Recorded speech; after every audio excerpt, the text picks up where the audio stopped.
MBK 2:20, The Night Battle. Chapter 20. The night battle. As the sun approached the western hills, Satyaki once again encountered Somadatta. He told his charioteer to bear him toward the Kuru. His time has come. I will not return from this battle without slaying him. Somadatta confronted him without fear. The two Kshatriyas pierced one another with snake-like arrows. They roared furiously and circled one another, each maintaining a fierce assault on his opponent. With blood running from their many wounds, they looked like a couple of Kinsuku trees in full bloom. Casting angry glances, the heroes fought relentlessly, looking for weakness in the other. Somadatta's father, Balika, rode up to assist his son. Seeing this, Bhima came to Satyaki's aid. Balika met him with a volley of arrows. Shrugging off the shafts, which were deflected by his thick armor, Bhima raised his bow. He shot hundreds of yard-long arrows at Balika, but the old warrior cut them down in mid-flight. He retaliated with a long steel shaft fitted with a barbed point. Fired with all Balika's power, the arrow struck Bhima on the chest and pierced his armor. Bhima trembled and swooned. Regaining his senses as Balika closed in to press his advantage, Bhima took up an iron mace and hurled it at his opponent. It sped through the air like a fireball and struck Balika on the forehead. The Kuru general died instantly and he fell headlong from his chariot. Somadatta, still fighting with Satyaki, cried out in grief as his father died.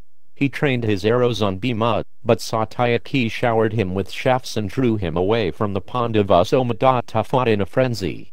He cut Satyaki's bow in two with a bronze-headed arrow and struck him with countless more. Satyaki took up another bow and with a volley of shafts cut down Somadatta's standard and killed his charioteer and horses. Somadatta stood his ground and covered his foe with arrows that flew in straight lines from his bow. Satyaki raised a spear and hurled it at Somadatta's chest with all his power. But Somadatta cut that iron lance with arrows as it coursed toward him. Satyaki, screaming in anger, again sundered his opponent's bow. At the same time, he smashed his armor with a number of crescent-headed shafts.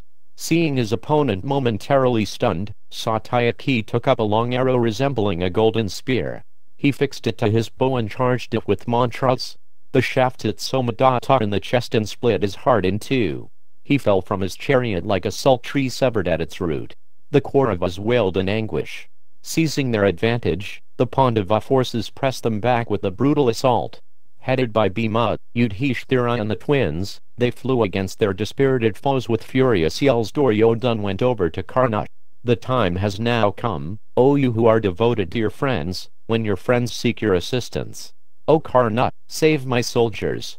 The Pandavas are roaring in ecstasy and crushing our forces like Indra crushes the Asuras. Kṛṣṇa assured the anxious Kaurava. O king, I will soon destroy the Pandavas. The time has come for me to kill Arjuna. With him gone, his brothers will be finished and your victory will be assured. I will employ the unfailing dart Indra gave me. Give up your sorrow. After killing Arjuna, I will destroy your other enemies and hand you the earth. Kṛṣṇa broke away from Duryodhana and roared. He looked at the dart secure in its golden case at the front of his chariot. So far, no opportunity had arisen for him to use it. Arjuna had always been engaged in some other part of the field. But things were coming to a head. The war was reaching its climax and all the great fighters would soon meet in fights to the finish. He would challenge Arjuna to single combat. One way or another, it would be their final encounter. Kripa was nearby and overheard Kṛṣṇa's words. He laughed. Well spoken, son of Ratna. If only words were sufficient, Duryodhana could consider himself successful. O hero, we have yet to see your words backed by action. Whenever you have encountered the Pandavas, you have been defeated. Kripa reminded Kṛṣṇa of the incident with the Gandharvas in the forest and of the battle on Virata's field. Your boasts are like the roaring of rainless autumn clouds. They will cease the moment you face Partha in battle. Roar now while you are still beyond the range of his arrows, for when you are pierced by his shafts, you will be silent forever. Upset by Kripa's words, Kṛṣṇa replied, Why do you revile me, O Brahman? Wise men who know their own power roar and speak of their strength. Thus they gain inspiration to perform great deeds. You will soon see the proof of my boasts when I slay Arjuna, together with Kṛṣṇa, Drishtadyumna and all their followers. Kripa looked disdainfully at Kṛṣṇa. Your words are little more than a madman's ravings. Arjuna cannot be slain by any creature within the three worlds, nor can the virtuous Yudhishthira be conquered. Simply by his angry glance he could, if he desired, consume all beings. It is only his compassion and piety that allows us to live. Krishna always protects him and his brothers, and no one can know or approach Krishna. It is only your impudence that allows you to think you can face Arjuna in battle. Kṛṣṇa tried to smile through his rising anger. No doubt your words are true, twice born one. The Pandavas are all this and more. Yet I am greater and will still vanquish my enemy. Do not underestimate me and consider me an ordinary man. I still have in my possession Indra's infallible dart. It will kill whomever I hurl it at. Indra himself told me that. The god's words are never futile. I plan to direct this dart at Arjuna. When I slay him, he will join his father in heaven. His brothers will then be incapable of continuing the fight. This is why I, a weak Brahmin, seeing our imminent victory, Kṛṣṇa lost control of his temper and insulted Kripa. He accused him of favoring the Pandavas and threatened to cut out his tongue if he again spoke in such a way. Raising his voice he went on, I see no real prowess in the Pandavas' feats. We are also destroying their forces. The fact that great heroes like Bhishma, Bhagavad-gita, Bharishrava, Somadatta, Jayadratha and others now lie on the battlefield is only due to fate. How could the Pandavas have slain such men, especially in the presence of Drona, you, the king, me, and other heroes? Only adverse destiny is to blame, but you, O most base of men, choose to praise our enemies. You will soon see their actual power when they meet with me in battle. Ashvathama heard Kṛṣṇa insulting his maternal uncle. Drona's son had never had much time for Kṛṣṇa, who showed little respect for his elders. Now he had gone too far. Kripa was a Brahmin and the Kuru's teacher. He did not deserve to be mistreated by the charioteer's son. Ashvathama took out his sword and jumped from his chariot, roaring at Kṛṣṇa. How dare you speak like that, fool? The Acharya spoke the truth about Arjuna and his brothers, but because you are envious you could not tolerate it. O wretch of a charioteer, you brag too much and do little.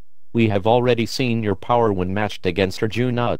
Even the celestials and Asuras could not overcome Arjuna. Still, you hope to somehow defeat him yourself. Besides his own strength, Arjuna has the unconquerable Kṛṣṇa as his ally. O vilest of men, I will not stand by as you insult my uncle. Stand before me and I will cut your head from your body. Kṛṣṇa came down from his chariot to meet Ashvathama's challenge. Seeing two of his most powerful fighters ready to fight to the death, Duryodhana became alarmed. He ran forward and stood between them, placing a hand on each of their shoulders. Kṛṣṇa drew out his sword and said, O best of the Kurus, stand aside. This one of evil understanding shall now taste my power. Still holding on to both men, Duryodhana said, O Ashvathama, please forgive him. Do not be angry with Kṛṣṇa. The Pandavas are shouting out their battle cries and coming at us from all sides. I need you both if we are to overpower them. Be pacified. Seeing Duryodhana's anxiety, Ashvathama calmed himself and said, O Kṛṣṇa, I forgive you. Arjuna will soon enough crush your swelling pride. Reluctantly, Kṛṣṇa pulled away from Duryodhana and lowered his sword. Still seething, he glared at Ashvathama. Kripa, who was naturally of a mild disposition, said, O wicked-minded Kṛṣṇa, I also forgive you. It is a fact that Arjuna will soon destroy your arrogance. While the Kuru chiefs had been speaking, the battle raged around them. The exultant Pandava forces had pushed forward and were routing the Kauravas. Kṛṣṇa, still furious from Ashvathama's rebuke, looked around at the Pandava troops. It was time to show his full power. He remounted his chariot and charged into the fray. Drawing his long bow back to his ear, he began to release shafts that flew like fire-tipped rockets. Charioteers and horsemen fell by the hundreds as the arrows whistled from his bow. Some of the Pandava warriors shouted, Here is Kṛṣṇa.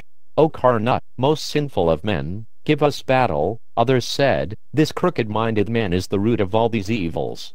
He deserves to be killed by every king who values virtue. Arrogant and sinful, he abides by Duryodhana's order. Slay him at once. Yudhishthira marshaled his troops into a force that surrounded Kṛṣṇa. Thousands of warriors rained down arrows, darts, lances and iron balls covered with flaming oil. Seeing himself assailed by so many warriors, Kṛṣṇa displayed his skill as he whirled about on his chariot and countered their attack. Thousands of weapons dropped uselessly to the earth as Kṛṣṇa fearlessly cut them to pieces with his arrows. Shaking their bows and roaring, the Pandavas stepped up their attack. They covered Kṛṣṇa with a mass of arrows that screened him from view, but Kṛṣṇa broke through the assault by firing his own shafts with blinding speed. Coming clear of the shower of weapons, he launched a counter-offensive. He mowed down the Pandava troops. Sending arrows inspired by mantras, he slew thousands of warriors at a time. As Kṛṣṇa ranged about like the sun pouring forth scorching rays at noon, the Pandava army cried out. They looked about for a protector and ran here and there in fear. Bhima then rushed forward and challenged Kṛṣṇa. Kṛṣṇa clenched his teeth and shot a powerful shaft that cut down Bhima's standard. As the tall pole fell, he fired 4 more arrows that killed his horses. With another 5 shafts he pierced Vishoka, who leapt down and ran across to Satyaki's chariot, arrows protruding from his body. Incensed, Bhima took up a long, steel-tipped lance. Balancing it in his hand, he hurled it with all his power. Kṛṣṇa cut it down with 10 arrows. As the fragments of the lance fell to the ground, Bhima took up a resplendent sword and a shield decorated with 100 moons. He leapt from his chariot and rushed at Kṛṣṇa, who destroyed the shield with a dozen razor-faced arrows. Undaunted, Bhima flung the sword and it flew at Kṛṣṇa like a dart, hitting his bow and cutting it in half. Kṛṣṇa took up another bow and aimed hundreds of shafts at Bhima. Bhima bounded high into the air and landed next to Kṛṣṇa's chariot. Seeing him appear like Yamaraja himself, Kṛṣṇa ducked down in his chariot. His charioteer urged on his horses and the chariot pulled away from Bhima. Kṛṣṇa stood again on the terrace of his chariot and launched 50 steel arrows at Bhima almost as if they were one. Pierced by the shafts, Bhima ran into the midst of an elephant division. With blows from his fists he felled a number of the beasts, surrounding himself with their bodies to protect himself from Kṛṣṇa's chariot. Seeing Kṛṣṇa still trying to reach him, Bhima lifted one of the elephants and tossed it at him. Kṛṣṇa cut the elephant to pieces with arrows and continued his attack. He rained down shafts, trying to slay Bhima, who had no weapon, but Bhima nimbly dodged Kṛṣṇa's arrows and leapt into the air. Maddened, Bhima hurled horses, chariots, elephant limbs, and anything else he could find on the field, but Kṛṣṇa cut everything to pieces with his arrows. Bhima practically breathed fire. He knew he could kill the charioteer's son with his bare hands, but he wanted to respect Arjuna's vow. Therefore, it was not yet time for Kṛṣṇa to die. Deciding to leave the fight, he came out from behind the elephants and ran toward the Pandava warriors. Kṛṣṇa did not relent. He struck Bhima with hundreds of powerful arrows that checked his progress on the field. Remembering his promise to Kunti, he did not attempt to kill Bhima. Kṛṣṇa knew he could kill only one Pandava, Arjuna. Kṛṣṇa rode over to Bhima and hit him on the head with the end of his bow, laughing. "O ignorant and impotent fool, go and fight with others. You are no match for a real man. Your only prowess lies in eating. The battlefield is no place for a boy like you. Rather, you should renounce the warrior's life and remain in the forest. Go now while I am still inclined toward you. Find Arjuna and Kṛṣṇa and ask for their protection." Controlling himself with difficulty, Bhima replied, "O wicked fool, I have repeatedly defeated you and it is only by your fate that you still live. How do you indulge in such vain bragging? Even if you defeated me, what would it prove? The ancients have seen even Indra's victories and defeats. Come down from your chariot and wrestle with me if you dare. I will show you how I killed Kichika." Suddenly, Arjuna appeared on the battlefield not far from Kṛṣṇa. Seeing him standing over Bhima, who was on foot, he sped a number of arrows at him. Bhima took the opportunity to escape. Kṛṣṇa looked up and saw his antagonist. Licking his lips, he glanced down at his Shakti weapon. Soon the Pandavas would lament. Arjuna struck Kṛṣṇa with a volley of shafts that made him wince and drop his bow. Quickly regaining his senses, he responded with 100 straight flying arrows. Arjuna cut them down and continuously struck his foe with countless other shafts. As Kṛṣṇa struggled to regain his composure, Arjuna released a long arrow resembling a serpent. Inspired with mantras, the shaft flew straight at Kṛṣṇa with the speed of the wind. Ashvatthama saw the arrow flying for Kṛṣṇa's destruction and, remembering his duty as a Kshatriya and his debt to Duryodhana, cut it down with a razor-headed shaft inspired with mantras. He then turned to attack Arjuna and draw him away from Kṛṣṇa, who was fatigued from his fight with Bhima. As the armies supporting the principal warrior surged forward, a general fight ensued. Kṛṣṇa lost sight of Arjuna as he was engaged by other Pandava warriors. The sun was setting, but neither side sounded the retreat. As twilight set in, they continued fighting with full force. More than 3/4 of the warriors on both sides had been slain. It was obvious that the war would soon be over. Darkness fell with both armies frantically seeking victory, contending by the light of thousands of torches. Barely able to distinguish friend from foe, they savagely assailed another. Blazing arrows lit the sky, and the wreckage of burning chariots silhouetted soldiers locked in battle. The moon rose and cast an eerie glow across the battlefield, which rang out with the continuous clash of weapons and the cries of warriors. Arjuna, having annihilated almost all of the Samshaptakas, turned the full force of his weapons onto the surviving Kauravas.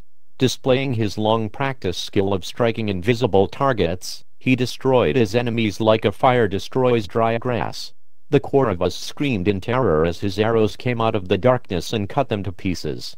They fled, falling over one another in their haste to escape. Duryodhana called to his fleeing troops, "Stop! Do not fear. I will destroy Partha along with all his brothers. Stand and fight, for you will now witness my incomparable prowess." The prince shouted orders and charged in Arjuna's direction, followed by a large division of charioteers and horsemen. Seeing this, Kripa went to Ashvatthama and said, "The king has lost all caution in his rage. Recklessly, he is rushing at Arjuna.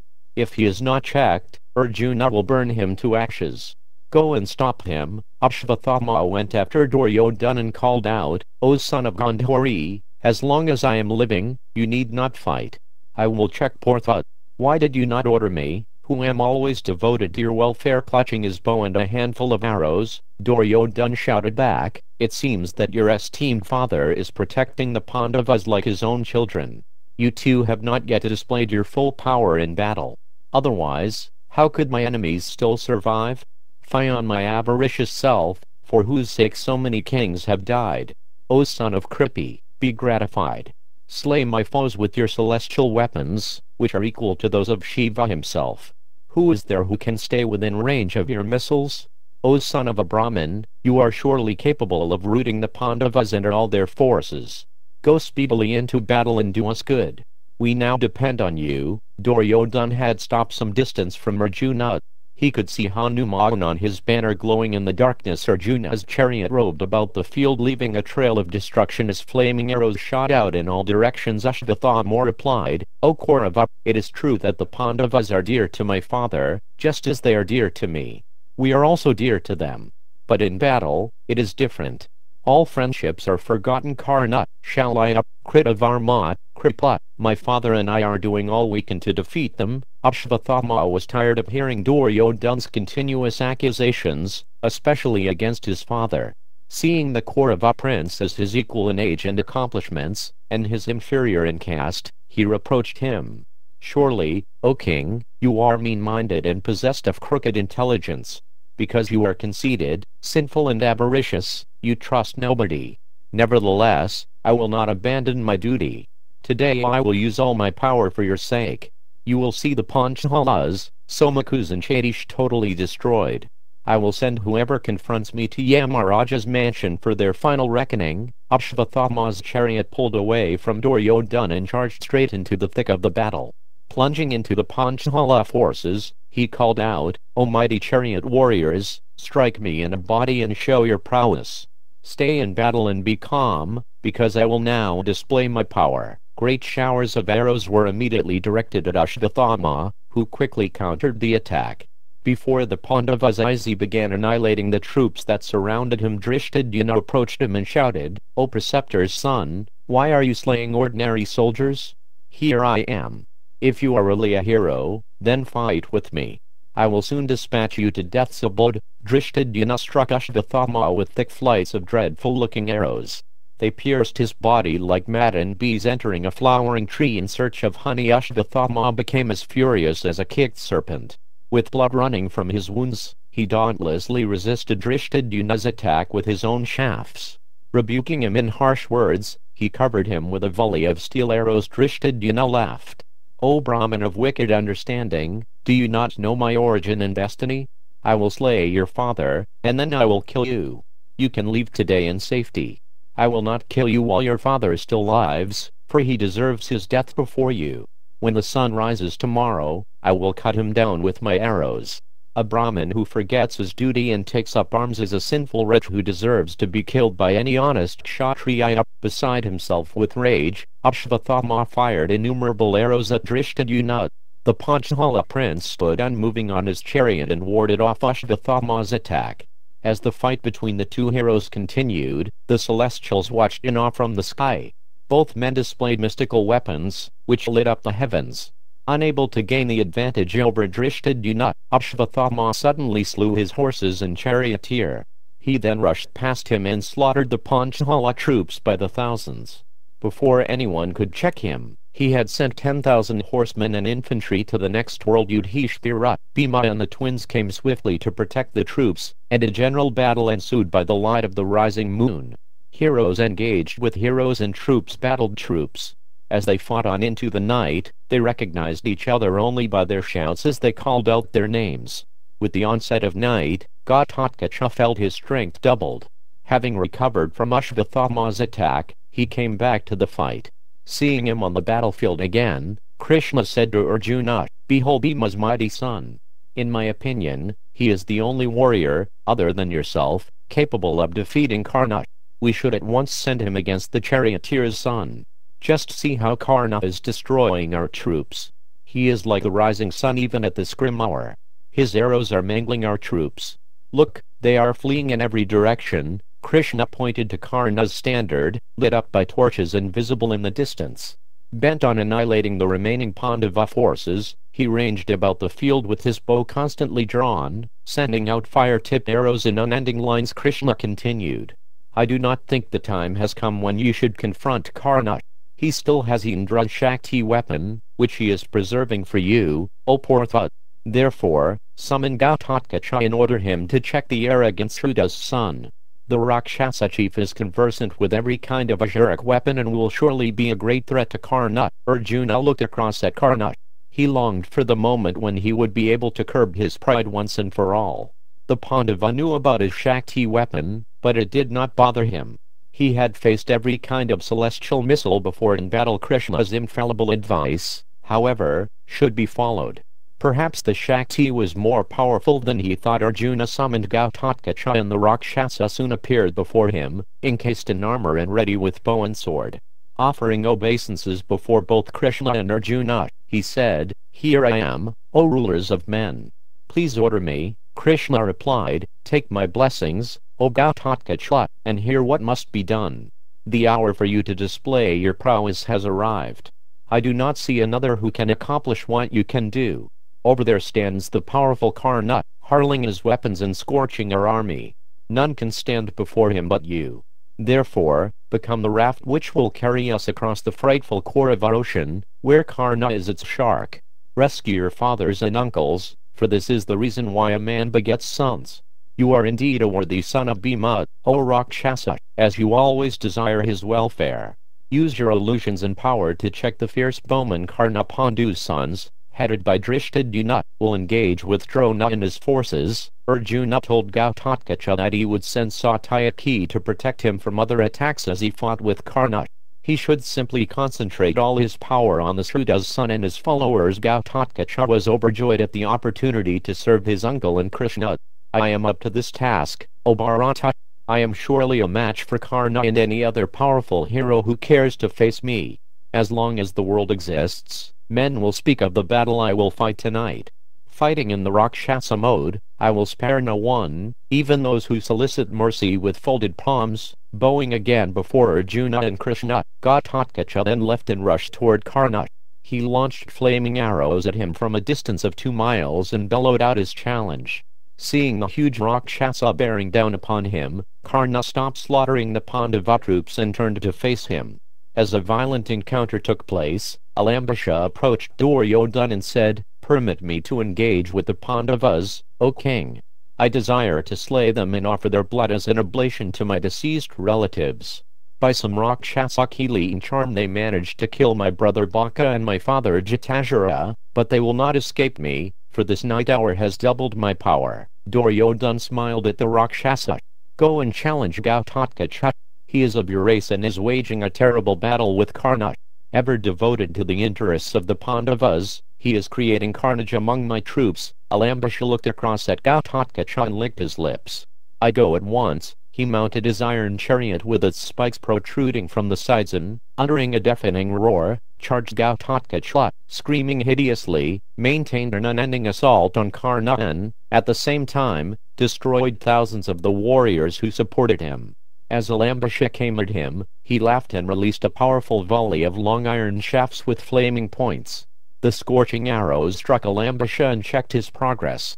Employing his Rakshasa powers, Ghatotkacha then caused a tremendous downpour of shafts to appear on the battlefield. They fell on Kṛṣṇa, Alambisha, and all the Kauravas surrounding them. Alambisha displayed similar skills to produce arrows which countered those of his foe. For some time the two Rakshasas fought, both exhibiting mystical illusions. Flaming rocks and lances fell from the sky.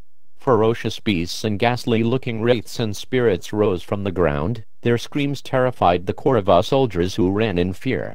Even in the dark of night, an even denser darkness suddenly set in, making everything invisible. As one Rakshasa created an illusion, the other countered it with his own power. They fired countless arrows at one another and hurled darts, maces, iron balls, axes and lances. They roared in fury, making the earth vibrate. Ghatotkacha succeeded in smashing his opponent's chariot with a number of steel shafts shot in swift succession. Alambisha leapt down and flew at Ghatotkacha with outstretched arms. He struck his antagonist with his bare fists, and Ghatotkacha shook like a mountain in an earthquake. Raising his own bludgeon-like arm, he dealt a crushing blow to Alambisha that sent him sprawling. Ghatotkacha jumped onto his foe and pressed his neck, but Alambisha wrestled himself free. The two Rakshasas fought hand-to-hand as the Hare onlookers stood erect in fear. Striking and kicking, they threw each other to the ground. Both changed shapes, one becoming a great serpent and the other an eagle, one an elephant and the other a tiger, then a pair of sarabhas. Rising into the sky, they appeared like two planets colliding. They fought wonderfully, attacking each other with mallets, swords, spears, trees and mountain peaks. Gradually, Ghatotkacha's superior strength began to tell. Seeing Alambisha tiring, he seized him by the hair. He dashed him to the ground and dealt him a great kick. Taking hold of a shining scimitar, he jerked his head upwards and severed it from his trunk. Ghatotkacha got onto his chariot still holding the head. He went over to Duryodhana and tossed it into his chariot. Seeing the blood-soaked head, its face contorted and hair disheveled, Duryodhana was shocked. He looked over at Ghatotkacha, who shouted, "Just see your friend, O king, whose great prowess you have personally witnessed. You are destined to see Kṛṣṇa and indeed yourself meet a similar end. The scriptures say that one should never go before a king with empty hands. Accept, then, this head as my gift to you. Be free from anxiety only for as long as I do not slay Kṛṣṇa." Ghatotkacha turned away from Duryodhana and resumed his attack on Kṛṣṇa, who was hemmed in by Pandava warriors striving to hold him in check. The Rakshasa sent a stream of shafts at Kṛṣṇa and the fight between them carried on in earnest. Like two tigers tearing each other with their claws, they mangled each other with their lances, arrows and darts. Their blazing shafts lit up the battlefield. No one could look at them as they released their weapons. Covered with wounds and steeped in their own blood, they resembled two hills of red chalk with rivulets flowing down their sides. Even though both were endeavoring to their utmost, they could not make the other flinch. The twang of their bows filled the four quarters like the continuous rumbling of thunder. Realizing that he could not overpower his foe with arrows, Ghatotkacha invoked the Rakshasa weapon. Kṛṣṇa was immediately encircled by a force of demons armed with large rocks, lances, trees and clubs. Other Rakshasas appeared in the sky and rained down an incessant shower of javelins, battle axes and iron wheels on Kṛṣṇa and the Kaurava army. Everyone fled in alarm. Only Kṛṣṇa, proud of his strength, did not flee. With tens of thousands of arrows he checked the Rakshasa illusions and countered their weapons. Ghatotkacha rushed at Kṛṣṇa with his mace whirling above his head. Kṛṣṇa cut the mace apart with 12 arrows and pierced his chest with 20 more. Stopped in his tracks, Ghatotkacha hurled at Kṛṣṇa a razor-edged discus adorned with jewels and shining brilliantly. Kṛṣṇa again cut the weapon to pieces almost as soon as it left the Rakshasa's hand. Seeing his discus fall in fragments, Ghatotkacha blazed up in anger and covered Kṛṣṇa with arrows as Rahu covers the Sunday. Kṛṣṇa countered his attack and sent a similar number of shafts at his foe. Ghatotkacha rose into the sky and soared above Kṛṣṇa's head. He dropped rocks and trees on him by the hundreds, but Kṛṣṇa smashed them to pieces with his arrows. Invoking a celestial weapon, Kṛṣṇa pierced Ghatotkacha all over his body with so many arrows that he appeared like a porcupine with erect quills. Ghatotkacha used his own illusory powers to counter Kṛṣṇa's weapon, then disappeared from view. Suddenly, showers of arrows began to appear from all parts of the sky and from every quarter. They fell upon the Kauravas and Kṛṣṇa from all sides. Kṛṣṇa invoked other divine weapons, but Ghatotkacha appeared in a form with many huge heads and swallowed them. He ranged about the heavens and on the ground, seeming to be in many places at once. At one moment he was seen in a vast form and in the next he was as small as a thumb. He entered the earth and went high into the sky. Appearing at a great distance, he suddenly reappeared right next to Kṛṣṇa. Ghatotkacha created a mountain on the battlefield which issued forth a shower of weapons. Kṛṣṇa, unruffled, broke the mountain to pieces by means of a celestial missile. The Rakshasa then created a dense blue cloud above Kṛṣṇa that dropped a thick shower of boulders. Kṛṣṇa blew the cloud away with the Vaya weapon. With limitless arrows, he continuously destroyed the Rakshasa illusions.